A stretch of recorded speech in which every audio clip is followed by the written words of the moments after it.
So hello everyone, welcome to tube affairs. तो हम बात करेंगे इस वीडियो में आपके एसबीआई क्लर्क मेंस के लिए जीए और करंट अफेयर्स।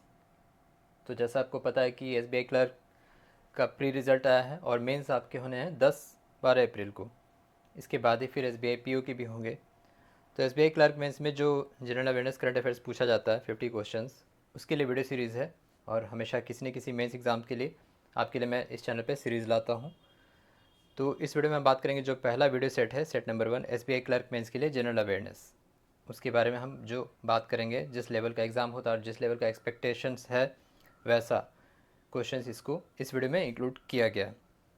तो स्टार्ट करते हैं एसबीआई क्लर्क मेंस जीए जनरल अवेयरनेस करंट अफेयर्स का वीडियो सेट नंबर 1। तो फर्स्ट क्वेश्चन है, Ministry of Finance has allocated budget of dash for sports and allied activities in the Union Budget 2025-26 approximately। तो वित्त मंत्रालय ने sports और allied activities के लिए कितना बजट एलोकेट किया है इस यूनियन बजट में। तो इसका आंसर होगा ऑप्शन ए 3800 करोड़, 3800 करोड़। जो एक्चुअल फिगर है वो है 3794.30, यानी 3794.30 करोड़। ठीक है, तो ये बजट एलोकेट किया है वित्त मंत्रालय ने खेल मंत्रालय के लिए, स्पोर्ट्स एंड एलाइड एक्टिविटीज़ के लिए। और इस जो बजट एलोकेशन 3800 करोड़, इसमें सबसे ज़्यादा किसे दिया गया है? खेलो इंडिया को। इसका जो सबसे बड़ा शेयर है वो दिया गया है खेलो इंडिया को। खेलो इंडिया, जो खेलो इंडिया यूनिवर्सिटी गेम्स होते हैं, स्टेट गेम्स होते हैं, विंटर गेम्स होते हैं, ये सभी, इन सभी की शुरुआत कब हुई थी? 2016 में। खेलो इंडिया की शुरुआत हुई थी 2016 में। तो खेलो इंडिया को सबसे ज़्यादा शेयर दिया गया 3800 करोड़ में। इसके साथ साथ आपको कहना चाहूँगा कि बजट के टाइम भी एक वीडियो लाया गया था, current affairs on union budget MCQ. उस वीडियो का लिंक डिस्क्रिप्शन में, उसे आप जरूर देख लें, क्योंकि एसबीआई क्लर्क और पीओ मेंस में बजट से सवाल काफ़ी ज़्यादा पूछे जाएंगे, साथ साथ बैंकिंग अवेयरनेस के भी। तो बजट का वीडियो आपके डिस्क्रिप्शन में है, उस वीडियो का लिंक, उसे आप जरूर देख लें। ठीक है, तो इसको 3800 करोड़ दिया गया था। अगर हम बात करें तो minister of youth affairs, sports minister कौन है? वो है मनसुख मांडविया। मनसुख मांडविया हैं अभी वर्तमान में स्पोर्ट्स मिनिस्टर। और इनका कंस्टिट्यूंसी क्या है? पोरबंदर गुजरात। पोरबंदर गुजरात इनका जो लोकसभा संसदीय क्षेत्र है। नेक्स्ट है, as per latest data and statistics, India ranks dash largest for metro rail network globally in 2025 after expansion. तो अभी हाल ही में फुल नेटवर्क एक्सपैंड हुआ है। इसके साथ साथ भारत कौन सा रैंक अचीव किया है दुनिया भर में इन मेट्रो रेल नेटवर्क्स? तो मेट्रो नेटवर्क्स में भारत की रैंकिंग क्या है दुनिया भर में? इसका आंसर होगा ऑप्शन बी, थर्ड रैंक पे। भारत थर्ड रैंक पे पहुंच गया after China and USA. Number 1 पे चाइना और नंबर 2 पे USA. So after China and USA, India achieve the third rank in the metro rail network globally in 2025। तो अभी जो पूरा एक्सपेंशन हुआ, जो इंडिया का जो टोटल मेट्रो नेटवर्क है, मतलब सभी राज्य जो भी है, दिल्ली मेट्रो और बाकी स्टेट्स के मेट्रो को मिला के, वो 1000 किलोमीटर प्लस हो चुका है। तो इसके बाद ही रैंकिंग और ये जो स्टैट्स जारी किया गया है, तो भारत में 1000 kilometre plus metro rail network फैल चुका है, जिसका अभी रैंकिंग जारी किया। तो दुनिया भर में भारत तीसरे रैंक पे है मेट्रो रेल नेटवर्क्स में। 1000 किलोमीटर का एक्सपेंशन हो गया टोटल सभी राज्यों को मिला के। अगर हम बात करें नेटवर्क्स, तो मेट्रो रेलवे इंडिया में कब शुरू हुआ था? सबसे पहले कोलकाता मेट्रो में शुरू हुआ था, कोलकाता 1984। उसके बाद दिल्ली मेट्रो, जिसकी शुरुआत हुई थी 2002। और दिल्ली मेट्रो अभी वर्तमान में सबसे टॉप पे है, जो जिसका जो ये है रूट लेंथ है total 395 kilometre, 395 kilometre route length पे दिल्ली मेट्रोस को ऑपरेट किया जाता है। और बात करें हम स्टेट्स की, तो टोटल 11 स्टेट्स के 23 शहरों में अभी ऑपरेशनल है मेट्रो रेल नेटवर्क्स। तो इंडिया थर्ड रैंक पे after USA and China in metro rail networks. Next है, which brand secure top spot on future brand index 2024 globally. तो फ्यूचर ब्रांड इंडेक्स 2024 की रैंकिंग 2025 में जारी की गई, इसमें कौन सा ब्रांड टॉप पे रहा? तो इसका आंसर होगा option C, Samsung. Samsung achieve the top rank. दूसरे नंबर पे है रिलायंस इंडस्ट्री। ठीक है, रिलायंस इंडस्ट्री दूसरे रैंक पे है। थर्ड रैंक पे है एप्पल, फोर्थ पे है नाइक और फिफ्थ पे है ASML, डेनमार्क की एक कंपनी है। तो ये टॉप 5 रैंक है। नंबर 1 पे सैमसंग, नंबर 2 पे रिलायंस इंडस्ट्री, नंबर 3 पे एप्पल, नंबर 4 पे नाइकी और नंबर 5 पे ASML। नेक्स्ट है, to support nuclear energy mission, government has allocated dash funds to develop a small modular reactor by 2033, sorry 2033 तक, 2033 तक न्यूक्लियर एनर्जी मिशन को support करने के लिए गवर्नमेंट ने कितना फंड एलोकेट किया है? इसका आंसर होगा ऑप्शन डी, 20,000 करोड़। 20,000 करोड़ है जो सरकार का टारगेट है 100 गीगावाट्स, 100 गीगावाट से न्यूक्लियर पावर टिल 2047, 2047 तक 100 गीगावाट न्यूक्लियर पावर का टारगेट है। न्यूक्लियर कैपेसिटी को बढ़ाना कितना है? 22,480 मेगावाट 2031 तक, 2031 तक 22,480 मेगावाट न्यूक्लियर कैपेसिटी को बढ़ावा देना है। तो ये टर्म आपको याद रखना है, न्यूक्लियर एनर्जी मिशन, 20,000 करोड़ इसके लिए एलोकेट किया गया है। नेक्स्ट है, India and which countries transport institute signed memorandum of understanding for collaboration in logistic and infrastructure under PM गति शक्ति रिसेंटली। तो पीएम गति शक्ति के तहत किस देश के ट्रांसपोर्ट इंस्टीट्यूट के साथ समझौता ज्ञापन पर हस्ताक्षर किया है लॉजिस्टिक और इंफ्रास्ट्रक्चर के लिए भारत ने? तो इसका आंसर होगा option B, South Korea. South Korea के साथ ये एमओयू साइन किया है पीएम गति शक्ति, जिसकी शुरुआत कब हुई थी, लागू कब किया गया था पीएम गति शक्ति? 2022 में। नेक्स्ट है, as per national wetland inventory and assessment, ministry of environment and forest, which state has maximum percentage of geographical area under wetlands?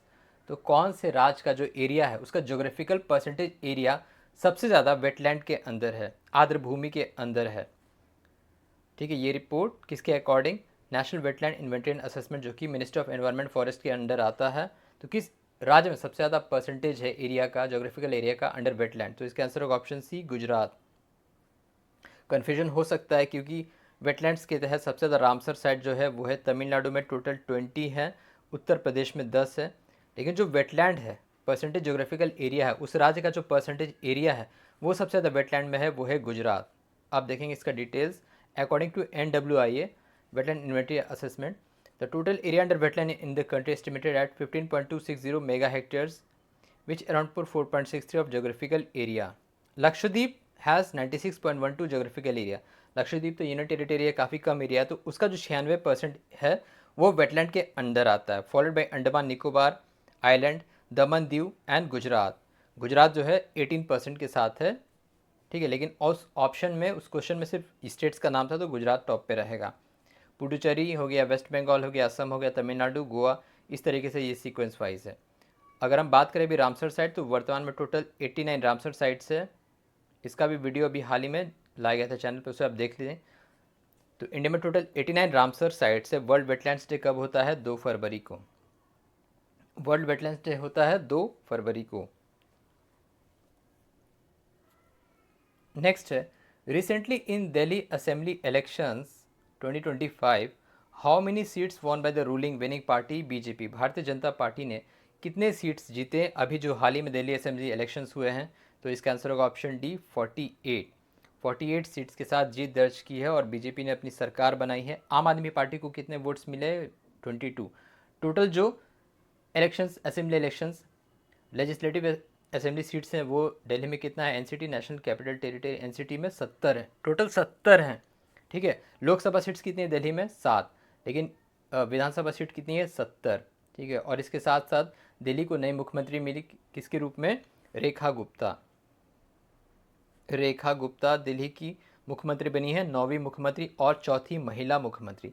Rekha Gupta is the 4th women chief minister of Delhi after Sushma Swaraj, Sheila Dikshit and Atishi.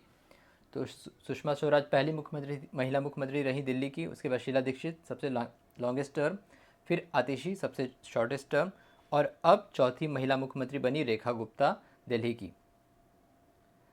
Next है, recently released book how India scaled mount G20 inside story of G20 was authored bye. तो जो पुस्तक का नाम है how India scaled mount G20, इसके author कौन है?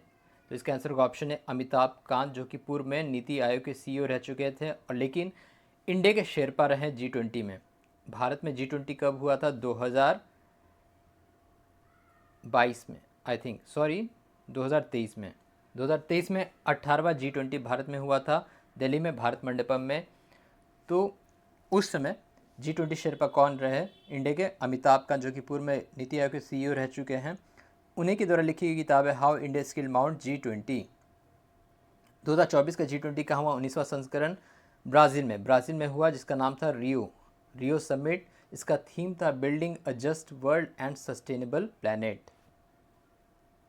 नेक्स्ट है how many personalities conferred with Padma Vibhushan award for the year 2025 on the eve of Republic Day. तो गणतंत्र दिवस की संध्या को कितने शख्सियत को पद्म विभूषण देने की घोषणा की गई, अभी दिए नहीं गए हैं। इसका आंसर होगा ऑप्शन सी 7। तो पद्म पुरस्कार हर साल 26 जनवरी को घोषणा किया जाता है। तो टोटल पद्म पुरस्कार कितने दिए गए, अब इसकी घोषणा हुई है। टोटल 7 पद्म विभूषण, 19 पद्म भूषण और 113 पद्मश्री। तो 139 टोटल 139 पद्म पुरस्कार की घोषणा की गई, जिसको दिए जाएंगे। 7 शख्सियत को दिया गया पद्म विभूषण। वो 7 शख्सियत कौन कौन है? D Nageswara Reddy, justice Jagdish Singh Khehar, Kumudini Lakhia art से, लक्ष्मी नारायण सुब्रमण्यम आर्ट से, M H. Vasudevan Nair posthumously, Osamu Suzuki posthumously जो कि जापान के हैं, सुजुकी के पूर्व में हेड रह चुके हैं, शारदा सिन्हा जो कि गायिका रहीं, उन्हें भी पोस्थुमसली दिया गया। तो 7 शख्सियत को पद्म विभूषण दिया गया, 19 पद्म भूषण और 113 पद्मश्री। टोटल नंबर्स आपको याद रखने हैं 139। नेक्स्ट है India's first generation beta baby child, जिसका नाम है Frankie Remruatdika Zadeng. Frankie Remruatdika Zadeng was born in which state at 12:03 AM on January 1, 2025। तो 2025 के पहली तारीख को जो पहले बच्चे ने जन्म लिया, जिसे जनरेशन बीटा कहा जा रहा है, वो किस राज्य में जन्म हुआ उसका? इसका आंसर होगा option D Mizoram. Generation beta जिसका जन्म 2025 से 2039 तक 2039 तक होगा, वो जनरेशन बीटा में काउंट होंगे। जनरेशन वाई है कि मिलेनियल्स 1980 से 1994 के बीच जिनका जन्म हुआ है, 80 से 94 के बीच, ठीक है, ये टर्म है। 95 से 2009 तक क्या है? जेनजी हैं। और जेन अल्फ़ा जिनका जन्म 2010 से 2024 तक हुआ है। तो अब जिनका जन्म हुआ 2025 में, वो जनरेशन बीटा कहना है। तो भारत का पहला generation beta baby child, he is a male child, इनका नाम है फ्रैंकी रेमरॉड-डिका ज़ैडेंग। इनका जन्म हुआ मिज़ोरम की कैपिटल ऐज़ॉल में ऑन 1 जनवरी 2025, यानी कि 31 दिसंबर के रात 12:03 पे। तो भारत को पहला जनरेशन बीटा जो बेबी चाइल्ड है, उसका नाम ये है, आप याद रखिए। और ये कहाँ जन्म हुआ इनका? मिज़ोरम में, ऐज़ॉल में। नेक्स्ट है which state union territory won the best tableau award eight 76 Republic Day parade. तो किस राज्य को बेस्ट टेबलू जो झांकी का पुरस्कार दिया गया? इसका आंसर होगा ऑप्शन है उत्तर प्रदेश।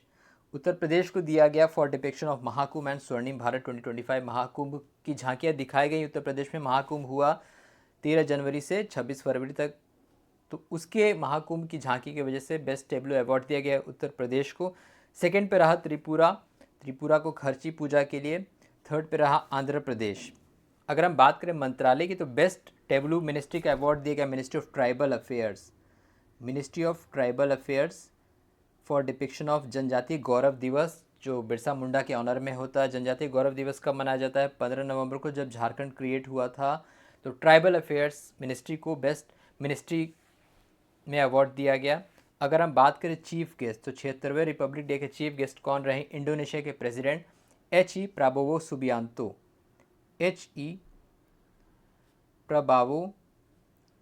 सुबियांतो, ये चीफ गेस्ट रहे रिपब्लिक डे पैरेड के सेरेमनी में। नेक्स्ट है what is the name of the light weight bullet proof jacket developed by DRDO and IIT Delhi.